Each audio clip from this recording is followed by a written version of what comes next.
Assalamualaikum teman-teman semua. Wah, nggak kerasa ya, sebentar lagi Ramadan berakhir. Nah, biasanya nih, buat para orang tua baru, ada satu pertanyaan yang sering muncul.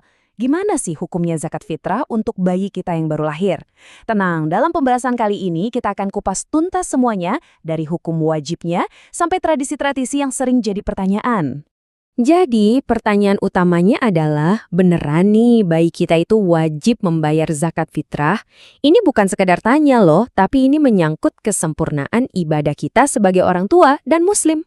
Terus, ada lagi nih yang sering bikin penasaran. Pernah lihat kan orang menyelipkan uang koin di dalam beras zakatnya, katanya sebagai saksi. Nah, apakah ini bagian dari syariat atau jangan-jangan cuma kebiasaan lokal aja ya? Yuk kita cari tahu jawabannya bareng-bareng. Oke, sip.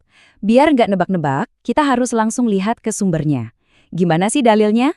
Apa kata hadis soal kewajiban zakat bagi seorang bayi? Mari kita telusuri landasan hukumnya.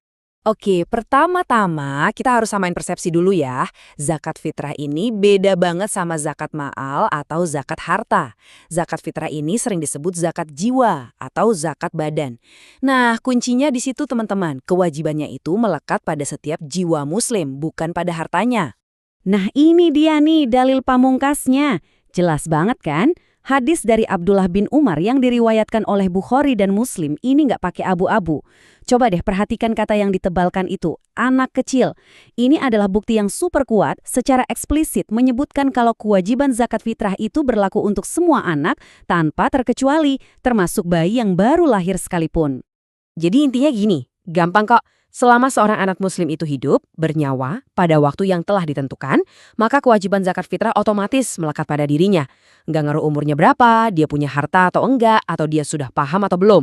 Ini murni tentang keberadaan satu nyawa. Oke, kita udah sepakat ya, bayi itu wajib dizakati.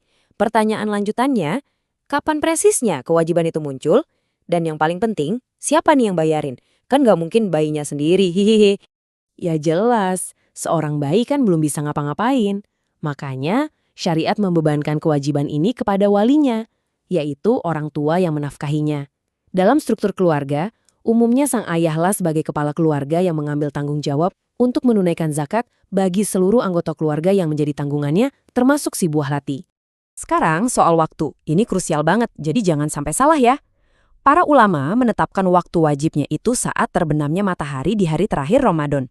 Jadi gini logikanya, kalau bayi lahir sebelum maghrib, artinya kan dia sempat merasakan sebagian dari bulan Ramadan dan sebagian dari bulan Syawal, jadi dia wajib dizakati. Tapi kalau lahirnya setelah maghrib, ya berarti kewajibannya belum ada untuk tahun itu.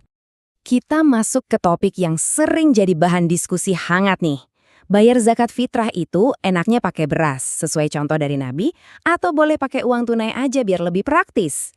Nah, ini bukan soal siapa benar siapa salah ya, tapi lebih ke perbedaan pandangan para ulama yang dua-duanya punya dasar yang kuat. Biar gampang, kita lihat tabel ini. Di satu sisi, ada jumhur atau mayoritas ulama seperti dari mazhab Syafi'i, Maliki, dan Hambali, yang berpegang teguh sama teks hadis, pokoknya harus makanan pokok. Tapi di sisi lain, ada mazhab Hanafi yang lebih fleksibel. Mereka melihat dari sisi kemaslahatan. Kan kalau dikasih uang, yang nerima bisa beli apa aja yang mereka butuhkan saat itu. Nah, khusus buat kita yang di Indonesia gimana dong? Tenang, Majelis Ulama Indonesia alias MUI sudah mengeluarkan fatwa yang memperbolehkan pembayaran zakat fitrah dengan uang tunai. Keputusan ini diambil dengan pertimbangan utama, yaitu kemudahan dan kemaslahatan bersama. Baik, sekarang kita masuk ke segmen favorit saya, bongkar mitos. Kita akan bedah tradisi uang saksi ini dan kita pisahkan mana yang murni ibadah dan mana yang sekedar tradisi. Saya mau tegaskan sekali lagi ya, biar nggak ada keraguan. Menyelipkan uang saksi di dalam kemasan beras itu sama sekali bukan merupakan syarat sahnya zakat fitrah. Tidak ada satupun dalil baik dari Al-Quran maupun hadis yang menyebutkan hal ini. Terus, tradisi ini datangnya dari mana dong? Kemungkinannya banyak. Bisa jadi dulu itu buat gantiin biaya bungkusnya. Atau mungkin ada orang yang niatnya balik mau nambahin sedekah di luar zakat. Atau ya bisa jadi cuma kesalahpahaman yang diwariskan turun-temurun. Yang pasti ini bukan bagian dari aturan ibadah zakat itu sendiri. Sip, mitos udah terbongkar. Sekarang yuk kita fokus lagi ke hal-hal yang justru jadi inti dari ibadah zakat. Apa aja itu? Niat yang lurus dan takaran yang pas. Inilah yang membuat zakat kita, terutama untuk anak kita, menjadi sah dan diterima. Niat itu kan ruhnya ibadah ya. Buat para orang tua, caranya gampang banget. Saat mau menyerahkan zakat untuk si kecil, cukup niatkan dalam hati. Lafaznya bisa seperti yang tertera di layar, sebutkan nama anak kita, dan yang terpenting niatkan semata-mata karena Allah Ta'ala.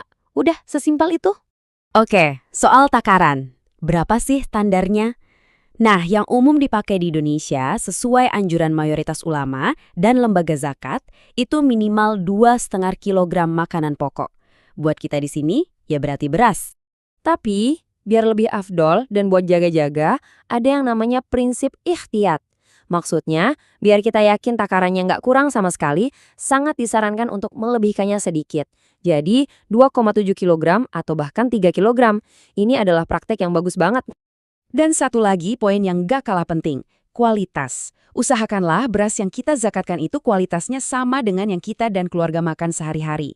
Ini adalah bentuk penghormatan dan cara kita memuliakan saudara kita yang menerima zakat. Sebagai penutup, coba deh kita sama-sama renungkan pertanyaan ini. Apakah kita menunaikan zakat untuk anak kita hanya karena ini adalah sebuah kebiasaan tahunan? Ataukah kita melakukannya dengan pemahaman penuh bahwa ini adalah ibadah agung untuk menyucikan jiwa si kecil sejak dini? Semoga pembahasan ini mencerahkan. Sampai jumpa lagi.